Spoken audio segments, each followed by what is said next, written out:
Welcome back to the Lessons of a Lashpreneur show, Ashley. This is your second go around. How's that feel? I feel like a pro at this point. Yeah, I remember you going like, did you mean to ask me to come on the podcast? Was I this was your like, I wrote a win. Does that qualify me to be a podcast member? You're like, no, it was just me. I just want you. I'm like, so sweet? Yes. Okay, so let's have you kind of reintroduce yourself to the listeners, where you're located, what your primary services are, and yeah, let's just do that.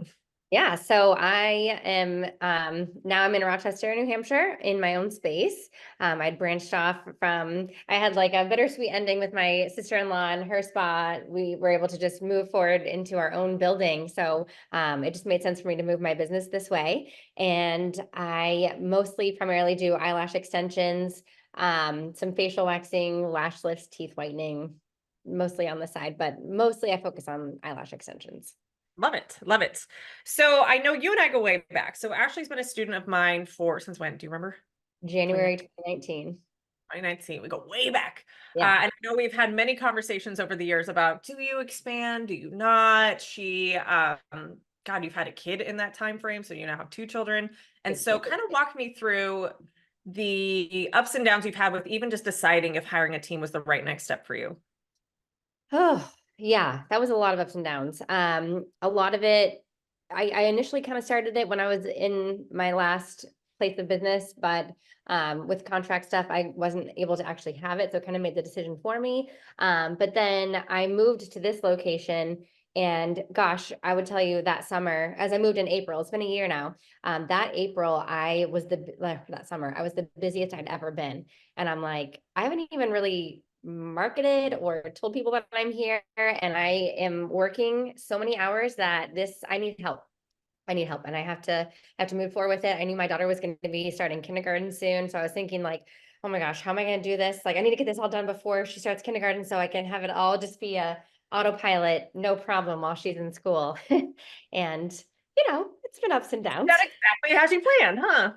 But the thing that I can proudly say is that taking the step to do the accelerator program has not been as scary as thought. And with the absolute amazing support from the coaches and just the other people in the group, it's just another piece of my plate kind of thing, if that makes sense.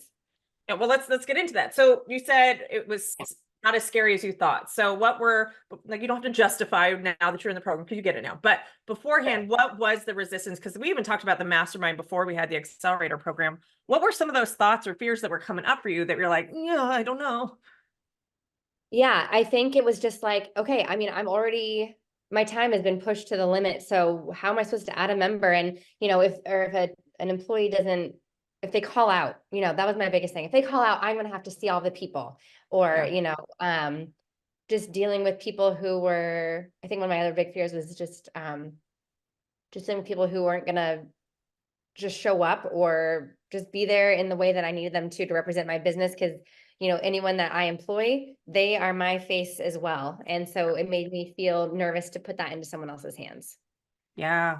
And we have this quite regularly in these coaching conversations that we have inside the program about the fear of starting to bring somebody into something that you have so much control over when it's just you and starting to what you perceive as let go of control. Right. Right. And the resistance that comes up of like, oh my God, are they going to destroy everything I've worked for? Like, this is my baby, is what we hear, right? Like, I've worked so hard. I And resist that it could saying that add they get more, my baby. that it could add to your plate more when you're already tapped out. And I think that has been a lot of struggle that you've had is Huge. it kind of walked me through. So she joined sometime last summer, fall, and walked me through your first few weeks in the program and what that was like. And you can be as transparent and as real as you want to be. In fact, the Yeah. more No, honestly, so I loved it. I thrive. I thrive on here's your manual. Go ahead and, check all the boxes. And I did that. Although I will say, I, like I said, I think I told you in a group coaching call before, was that I read all the modules, but I didn't put them all into motion. I picked bits and pieces of what was fun for me. Cause, yep. there's fun parts of business and there's not so fun parts of business. And so I just saved that. Stuff. Yeah, I'm like, I'm probably not gonna hire someone right away anyway, so like, whatever, I'll just do those, when I need to. And that caused a little bit more stress for me, it turned out, just because Because it was it scheduling, right? felt like I didn't look put together at the same time, but I was just faking it, like I did have my act together kind of thing. So that was that. But I think the first few weeks was great, just really eye-opening with the formulas you give to be able to assess my business, to show me what I can afford to pay somebody, and how actually, besides the fact of paying someone, like, how about me? What are the services that are profitable? Which ones maybe aren't so profitable? And the way that I was able to like evaluate my business put a whole different perspective on just what it is I should be doing. So like I can tell you I don't really push teeth whitening anymore because I thought, wow, this is my big ticket item. Well, oh, actually okay, it's not that profitable. Yeah, because we think that the higher the dollar amount and the less time, it's more profit, but that's not always the case, Right. right? Especially when it comes to, if we're taking away from your primary services, trying to market these other little ticket items, like it becomes where it's distracting from what the primary business is. And I see that a lot with people who buy, I see it a lot with hydrofacial machines, ironically. People invest 30 grand into a hydrofacial machine. They now have this lease and it's like almost like a mortgage payment each month. And they're like, I can charge $150 for 20 minutes. Yeah, but Right. now you've built an audience of lash artists and like this other, niche, and now you have to try and get that audience to come over here, and yet you're committed to a payment. So, Right. uh, we see that a lot. So tell me about the scheduling part, because that I think has been a lot of resistance that I've seen from you of just how do I not have this add more time to my already extremely busy plate, not only with servicing clients, running the business, now training a team member, and being present for your kids and your husband. Yeah. um It's still a struggle. So it's funny. I actually went back the other day to just in preparation of this podcast, I wanted to see what life looked like 3 years ago when I was on the podcast. And I was like, yeah, I work, 3 days a week, sometimes four. And, I see like five clients max. Where did that actually go? Because I have been working 5 to 6 days a week. And yesterday, I saw 7 clients yesterday. Yeah.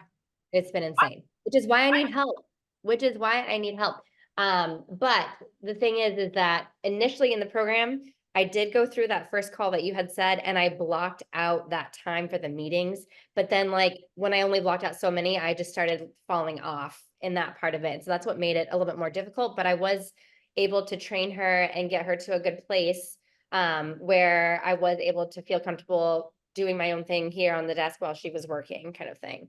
Yeah. So the schedule, it did work out eventually, it was good for that. Yeah, because what the first thing that you get from us when you sign up for this program is we call it Get Your Time Back training. And we have you be intentional about carving out time, not just to go through the program, but actually to create the schedule that you're going to hire for. Because, and I think this is something that I really would love for you to share of, because that was the part that you were like, well, I'll get to it someday. And you kind of skipped over that. You weren't intentional about creating the training time for Yeah. that team member. And so you were also, but still very reliant on taking your current clients, which is a lot, right? Like you see a lot of clients in a week. So talk to me about what that looked like for you when you were trying to take a full load of clients, keep your sales levels the same, and add on this other team member that you're now supposed to like try and give some attention and time to, but there's not much time in the day. What was that experience like for you? Yeah, I mean, if I'm being fully transparent, it was fine until I got to a point where I had to crash and burn because I didn't have other support. So, um, I wanted to maintain the schedule I had because I only have one bed in my spa. So I wanted her to work in the off hours. So for me to say I was going to carve out time where I wanted to schedule her, well, that would be meaning I had to add those hours into my week because I wanted her to work when I wasn't working. Right. Um, because I guess I'm not at a point yet where mentally I wanted to scale back my hours that I was working. I wanted to add hours while I was sleeping, kind of thing. You didn't want to, but But I mean, I do. I do. I I want to coach through this. I want to coach through this because I think there's a lot of people that will share that with you, right? Like I am so dependent on this level of work and this level of income and this level of pace, and I get addicted to this, and this is what creates safety and stability. Well, addiction. I'm trying to get to this goal where I'm no longer trading my time for money. And there's a transition period where basically it's like this mindset shift of I'm an employee clocking in, clocking out, trading time for money. And how do I get to the point where I no longer see that the most value I can give is the time I can put into my business? So I Yeah. want to coach you through that right now because I can see there's still a little bit of resistance in that. Yeah. So now that you've had the experience, so for context, she did end up hiring right around the holiday, like right in the middle of the holidays. This Mhm. other girl, she had a separate business, but it wasn't in conflict with your business. It wasn't the same services, but you did have some hesitation around that. Yes. And the scheduling between like busy holiday season, taking time off for holidays, and her being busy during the holidays, it was like a little bit of a Rough weird start. start to it. Yeah. Because she came So from a place that it didn't like, she wasn't making, her financial needs weren't being met. So then like she jumped back to an old job where she was actually employed, commission based, but like she needed to make some money and it was holiday time and she had a kind of a base clientele over there. So she just kind of focused on that. And so December was kind of a wash for us. yeah, It was it wasn't a great starting point. And I think to some extent, there's ways that we can teach too when you're setting your new team member up for success that establishes what is the expectation right off the bat. Yeah. And that we don't allow for them to like prioritize other things over this job because we can't train them if they're not there, right? So that's why we recommend W-2s as opposed to contractors. 100%. Okay, so talk to me about where were we going with this? Oh, the coaching. So transitioning where you started to pull back in your schedule. Right. Right. So what was the main resistance or fear you had around pulling back on your schedule to open up time for training? That didn't mean you were adding more hours to the day, more days to the week. Right. The hesitation, I guess, is a little bit of just I love my clients. I adore my clients. I make such close connections with my clients that I know that you said they're not our clients. I don't own them, but they do become like friends, which I know this is all business transactions, but I really just care so much about my people and they treat me so well. And I have a lot of longtime loyal clients that I just couldn't bear to think of letting any of them go. But then I was still accepting new people. So I think it is maybe more of a financial weight that I wanted to hit a certain number per month. And then whatever else I made was kind of gravy on top of that. I think that's more what my hesitation was, is that I know for sure that I would make a certain amount of money if I did it than to let someone else do it slowly, kind of thing. Okay, so if I'm understanding, you have a financial number in your head that was what had meaning towards it, right? Yeah. And then it Yes. was also the emotional tie to your clients. Is that correct? Yes. Yes. Okay. You down to go through some coaching on this to Yep. live coaching? All right. Also, I mean, you could throw in there number 3 is my Disney addiction. I've become a Disney adult since we talked last. So time off to go to Disneyland, is that what that was? No, to be able to afford to go to Magic Kingdom is Disneyland. yeah. Okay. I love it. Have you met Danielle yet? Remind me to introduce you to Danielle Todd, one of our coaches. Like you guys would obsess together because she's one of them, you know. I don't Okay. know how I mean, like I'm borderline about to get a Tinkerbell tattoo. I don't know. I support you in that. I'm kidding. Okay, if you ever join the mastermind, we'll do retreats at Disneyland. How about that? No, I would jack up the prices of that program. All right. So again, that's a money thing though, is the affordability, right? And also the time to be, you're in New Hampshire, like that's a trek down to Florida. Yeah. Okay.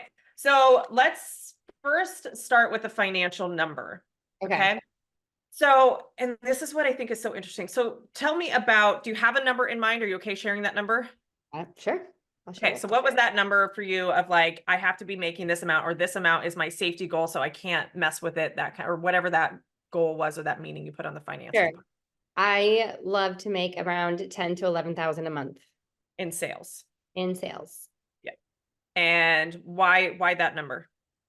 Because we send our kids to private school, we own a building and have a house, and we pay a lot of people to do things for us. Like, if that sounds awful, but like we just have Hold on, things. hold on. Why did you discredit the fact that you pay people to do things? You have the means to do it. Why was that awful? I feel weird saying like I have someone clean my house or do our lawn or whatever. I feel guilty about it. Why? Because it sounds bougie and lazy, According to who? according to me. No, where did that belief come then? You weren't born with that. I don't know. I feel like there's a stigma around people who have house cleaners, like, oh, you must be so rich that you have house cleaners. And that's a bad thing. Why? I don't know. That's your block. Yeah. The block that you equate any sort of financial, I mean, whatever metric. I mean, somebody who's making 30 grand a month can be like, you only make 10, right? Like it's perspective.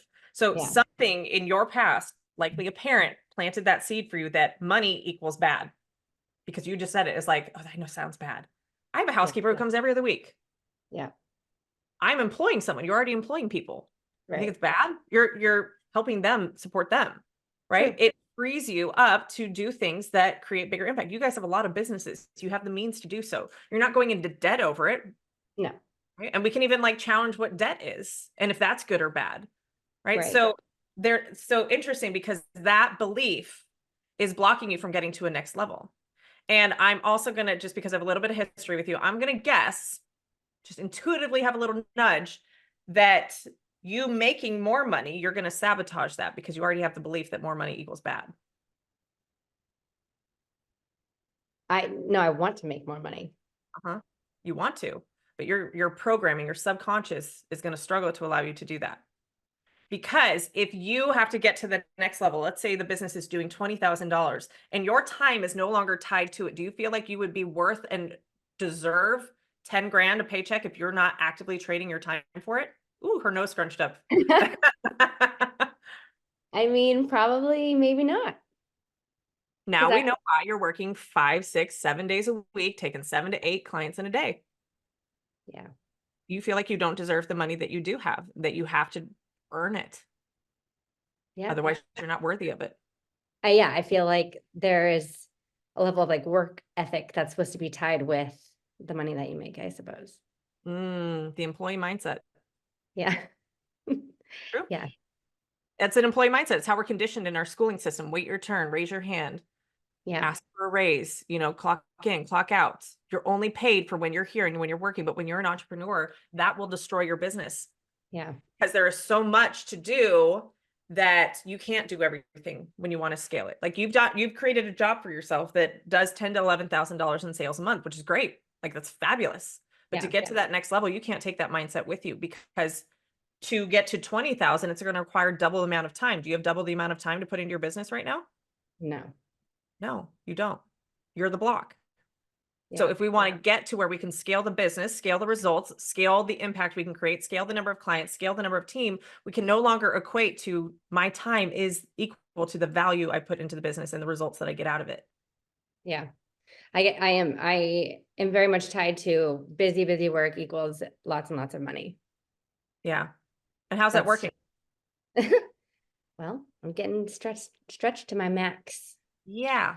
And you've gotten yourself into a position where, I mean, you guys have taken on a lot of debt because they're investing in like businesses and stuff. So like they're wealth building essentially. But there's some debt that gets built up. There's a lifestyle increase, right? Where you start having more and more money going out and hiring people to help with these things. And you get really stuck into this lifestyle. And this is what often happens when people equate and put so much importance on money is that you keep filling your life with things. Mm-hmm. The more I make, the more my lifestyle increases. And then I become really addicted to the lifestyle I have. Therefore, I put a lot of pressure on myself to keep that income going, and any sort of dip or risk to that, I can't because I'll lose the car and the house and the housekeeper and the babysitters and the private school. And you like all of a sudden your whole life is threatened. Right. The reality is that if you want to have financial stability, you got to stop putting so much pressure on yourself because you keep putting the importance on the result of money. Yeah. Right? You're never going to have enough money. When money is the golden ticket, when it is the end game, you will never have enough because you'll continue to build a lifestyle that requires more and more and more. Right. Right. So a lot of that is some like inner child, like really looking at money as a tool, as a resource, not the end destination. Right. And this I had to go through when I shut the business down because I had to relook at what the business was doing in my life and what purpose it was meant to serve. And when it was only about me making the most amount of money, it was miserable. Yeah. It was never enough. When I switched it over to the business is data, there's financials involved with it. Money is fun to make, right? But I'm detached from it. I've made $80,000 in a month and I've been in $50,000 in credit card debt. Life didn't change all that much, right? It's fun to have money, but it's not a game changer. It doesn't make that much of a difference in your day-to-day life unless you continue to build and make your lifestyle more and more and more. And then you have all of this stuff, but is it making you any happier? Yeah. People think that money equates happiness. If that were true, all the celebrities making millions and millions of dollars would have better marriages, wouldn't have suicide rates, wouldn't have drug addictions. as far as I know, their divorce rate is the same as us peons who don't have as much money, right? Yeah. Money is not the answer. It's not equal to happiness. It's a tool. Right. So, okay. So we kind of tackled that a little bit, at least brought some awareness of like, if you want to get to that next level, we have to rework in your brain where your time is equal to money coming in. Because if you keep going down that path and you keep having that equation, you're never going to get to the next level because you don't have enough time to put into it. And it's Right. going to get further away. Yeah. Because if I'm understanding what your goals are based on our past, it's actually you value time more than you value money. 100%. Right. So why can't we use the money that we do have to get you back more time?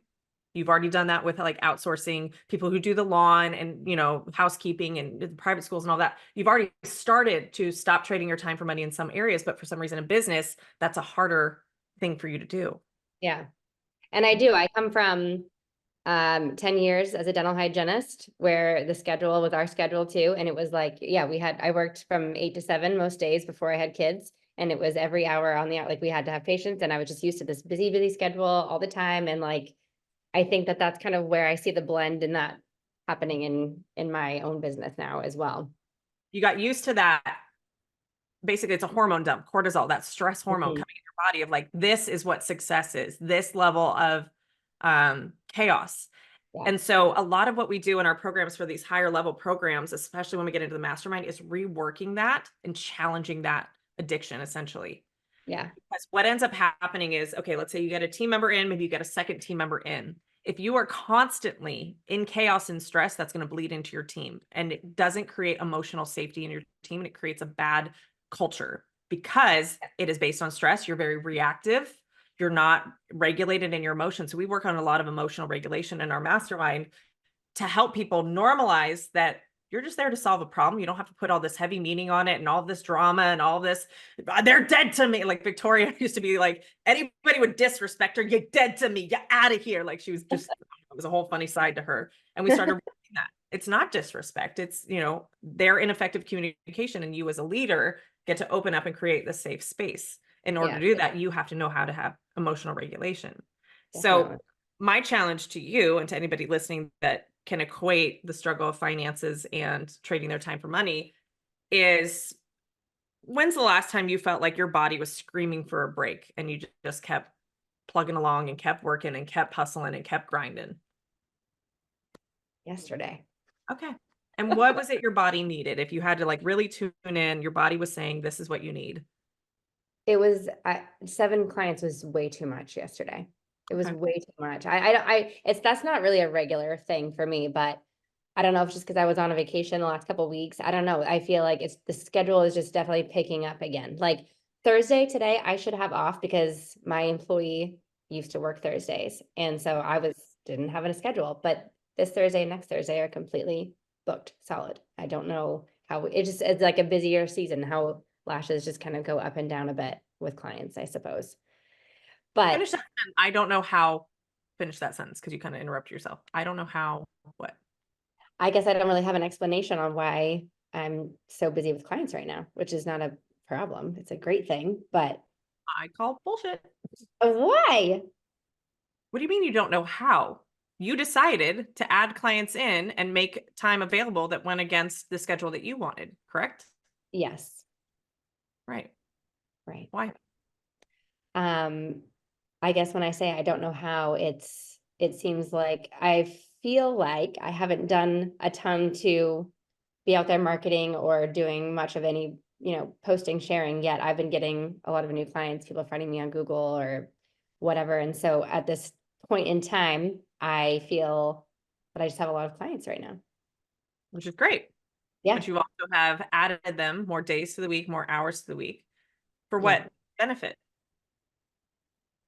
More money. Okay. And how's that working for you? Just continuing to grind. Is your quality of life getting like exponentially better with you working this much? No. Okay. Where are you going to be 2 to 3 years ago from now if you keep this pace up? I will be burnt out. Yeah. You're already burnt. Probably have some wrist and neck problems. Okay. So then that money is temporary. It's not something that will sustain. Right.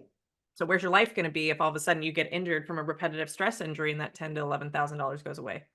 It'll feel a little stressful. A little. Guess who's mowing her lawn in 2 to 3 years? One hand. Know how to scrub a toilet?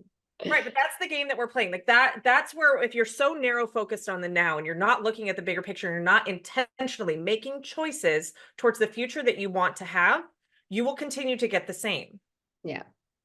So let's pull back and let's look at the ideal vision 2 to 3 years from now. What does that look like for you personally and professionally, or the combination of the two? Like, what's the dream? Well, both my kids will be in grade school. Yeah. So having time to just work during their school hours, a few days a week with a couple employees would likely be a really nice dream to have. Okay. So what are you doing right now in this exact moment that's a step towards that vision? I have an Indeed post job or job posting out to collect some candidates and eventually see where we can get someone on my team that will be of help and go from there. Okay. So, for context, the team member that she hired, we're not sure if she had an allergy, but something came up where medically she was having a hard time continuing working. So that team member, we let her go a couple weeks ago. And so she's looking to hire again and follow the processes again. So let me ask you this. Sometimes it can take some time for candidates to compile in whatever, a week to couple weeks, and go through the interview process. What can you be doing today to set that team member up for success? Based on now that you've done it once and didn't quite get the result of a long-lasting team member, how can you use that as a lesson that can benefit you moving forward? Oh, there are so many lessons I learned from this first experience, and I totally kind of went into it. Maybe this is a block too, but as a mindset of like, this is my first employee and I know it's going to be just a learning experience. But I feel like falling back into my regular scheduled meetings with the Society X, and showing up for those is going to be a huge help. Going through my training again and actually not just reading through it, but also taking action to dive in and get the necessary steps done so that I can be prepared for that next hire will be a big setup, because I feel like it's great to have the support and the interview process. I mean, everything is just handed to me on a silver plate with this program, which is what is the most helpful. So that I feel taken care of in, but it's more of the once they're here kind of situation that I want to make sure I have set up this time a little bit more smoothly for that. Okay, so your challenge is to actually go write out those steps, like take some time to really be intentional about setting your new team member up for success.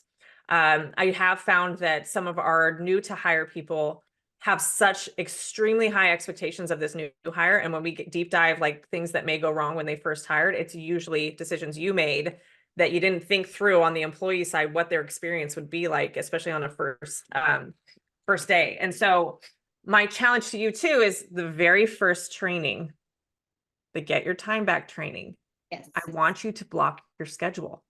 I want you to start to pull back now, right? Not just because, yes, I want you to get back into the program and be intentional, have time to work on the business, but your body is actively screaming for rest, is what it sounds like, for a break. You've been on hustle mode. Hustle mode will keep you stuck in hustle mode. More work creates more work.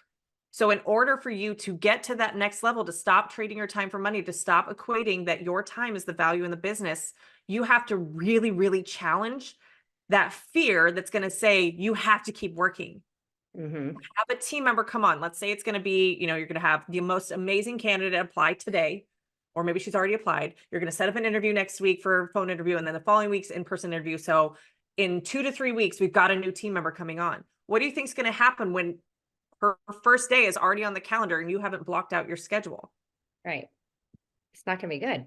You're going to say you just did. Yeah. 100%. You're going to get similar results because you're not being intentional about it. So today is the day that you go start to look at your schedule and start to move clients around in a couple weeks, right? Know when your schedule is going to change and start blocking that. And we give you strategies in that training of like how to not sacrifice income, but you don't need more new clients right now. That's the last thing you need. Yeah. Right? You are beyond booked And if it means taking a pay cut just a little bit, Yeah. like where you take 3 less clients in a week, it's not going to make that much of a difference in your income. No. So I want you, and that's your challenge. And I will tell Victoria too on her coaching calls for the Accelerator program, like we're going to keep Ashley accountable to freeing up her time. Because right now, it is a beautiful opportunity and a season for you to take some rest before you have the team member. Yeah. I would agree. Give yourself that. Nobody's coming in to tell you to do that other than me, but you have to give yourself permission. You do not have a boss that's coming in to say like, it's time to take a vacation. You have to use your vacation days before they're up. Like, I know you just got back from vacation, but those don't seem to be resting you because you're still burnt out. So that's your biggest challenge, is to go in and start to look at where can I start to pull back and give myself some space and sit in the discomfort of there being openings in your schedule. Because it's there. You can always fill it. But Yes. that's not the goal right now. Because in order for you to start doing 20 grand, 30 grand, 40 grand in your business, Yeah.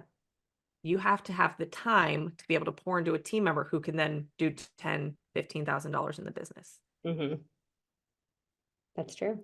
That's like a little sneak peek of what we do in these coaching sessions. Okay, so tell me about, let's get back to the Accelerator program. What's been like your most favorite part out of, the curriculum, the community, the content, the coaching? What's been the most beneficial to you? I mean, it's the most tedious portion, but going through your amazing spreadsheet on profit has really been, I think that's been the biggest takeaway, was that just getting a glance at my business from every nook and cranny there is. But also there was a book recommendation in your program that you recommended, and that has been a really big game changer in my finances as well.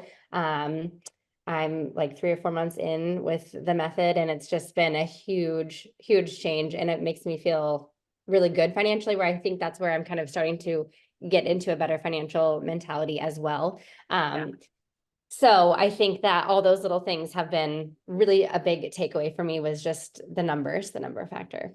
Love it. It's Love it. not super employee, but it is, it ties to it all, of course, because you can't know what to pay someone if you don't know how your business is doing, right? Yeah, why are we hiring if it doesn't benefit the numbers, right? And that's what's cool. And what I learned in walking away from my business and being very emotionally dependent on my business is the business has a language to it. It's like learning a foreign language, and the data, the numbers is the language. And that's part of what I love about these higher level programs, is that we teach you the language of business and how to make data-based decisions. Yes. Because your business will tell you what it needs at any given point, but we often have resistance or emotions or meaning tied to things that we don't make those decisions. Like, I've got to keep working 40 hours a week and then hire a team member and work an extra 6 hours a week. And just, that's getting you further away from the goal. Yeah. I love it. Yes. It's been a good journey. It's been, obviously I can't speak higher praises of you, because just having you be able to hold my hand through this entire journey since 2019 has just been the biggest help to keep me laser focused. And, it's been fun to kind of watch things go up and down, like how I'm like, oh no, I'm definitely going to charge an after hours fee, and I'm not working on Saturdays and blah, blah, to like, I know how much time it is. Oh my God. For context, if you didn't know, her last episode, we featured her because she had a $500 client. And I was like, we got to talk about this, because she had the girl come in on a Saturday, which wasn't your normal hours. You charged what was your after hours fee then? Well, it was a full set, so it required 2 hours of time. So I was like, I'm going to charge you $100 extra. Yep. So she had her full set price, which is already high, $100 after hours fee. And then I think she bought retail. Like, this was a $500 client. So that, and that was 2021. I think we looked at the dates. I actually just tried to look back to see if I've had it, and no, it's not. That's been the one time. It's been a one-time thing for now. That's okay. A win's a win. A win's a win. Okay, so let's wrap up with this. If somebody is considering joining the program, maybe it was Ashley of a year or two ago, what advice would you give them, one way or the other, to help them make a decision on if this was a good fit for their vision of what they want to create? Yeah, listen, I think I would say, if you have even like the glimpse of just being curious about wanting to join it, you want to join it, just do it. I think that I love, one of the things I feel like you always talk about is, what is the absolute scariest thing that would even happen from just joining it? What would be the worst thing that could happen? You get successful, like, or it might take a little bit to hire your first, like, someone and stick with it, but it's just, I would say that it's just, the investment is worthwhile. I also love, when I had my coaching call with you before I was able to join it, you walked me through the ROI. Like, this makes sense. This financially makes sense to do this. And you can't be stuck in your hamster wheel of going on and on about, you know, trading your time for money, and look at your future. Yeah, it's a no-brainer, really. And I love is, and I don't think I count this in the ROI, but we've had so many people come in and they start to get in the financial trainings. And when they start to dive deep into what they've been spending money on and they stop some of those behaviors, they actually end up saving more than what the investment into the program is. I'm like, well, there you go. There's one ROI. Like, you stop spending this money. Yeah. And especially the mistakes that the expensive mistakes when you don't hire following a process, you don't hire with profitability as the end goal, like that's very costly. So I agree. There's a lot. And the support within the program itself is amazing. You send a message in the Facebook group and it's immediately answered. I feel like I don't go more than like maybe an hour or two before someone has an answer for me, and it's been really helpful. Yeah, I love this. Oh, thank Yeah. you so much, Ashley. Well, if you guys are interested in learning more about how to build a team to live your dream, we do have that masterclass coming back. Registration is available now. Classes are the week of May 13th. So I believe next week from the release of this episode. So you can go to lashpreneur.com/build-a-team to register for one of these upcoming free masterclasses. So you can figure out how you can hire legally and profitably and get any questions you have answered. So Ashley, thank you so much for joining us today. Thank you for having me. I appreciate you. Of course, we'll get you back on again. We'll have more wins for you in store. Love it. All right, guys. All right, sneak peek, we're coming back. I forgot to address the emotional part of her connection to her clients. And I said, do you have friends outside of work? And she started getting emotional. So let's talk about it if you don't mind. Still being vulnerable. You have a best friend who lives an hour away. Yes. And I have a high school best friend back at home in Oregon. So I speak with them very regularly, but no, I don't. I feel like it's been a journey for me to like move back and forth across the country a few times. Yeah. And so I guess it doesn't really matter because I've been settled here now for 10 years. And, I have acquaintances, and, my husband and I own a gym. So we have people that, he makes deep connections with. So then we all kind of hang out sometimes with them. But no, between work and motherhood and keeping a household, I don't have tons of free time to be able to make or spend time with friends, or I don't know how you meet friends, or like my clients are my friends.